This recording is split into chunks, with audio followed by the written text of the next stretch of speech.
விஜய் காலின்னு முடிவு பண்ணிட்டாங்க.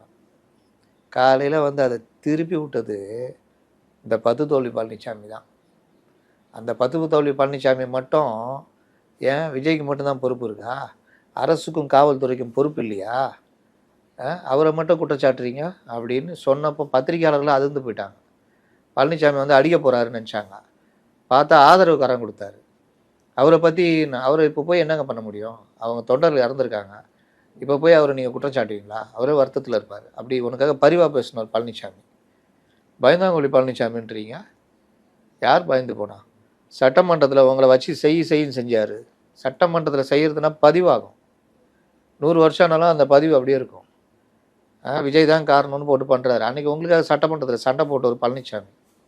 அங்கே உள்ளே பேச உள்ளனா வெளியில் வந்து பத்திரிகையாளர்களை கூட்டி கிளின்னு கிழிச்சு விட்டவர் பழனிசாமி. பத்துத்தோல்வி பழனிசாமின்றீங்க, பயந்தாங்கொழின்றீங்க.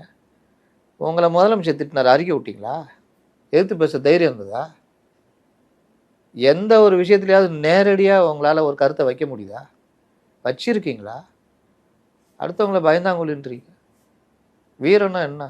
உங்கள் வீரத்தை தான் பார்த்தோமே கரூரில் ஓடினப்போ.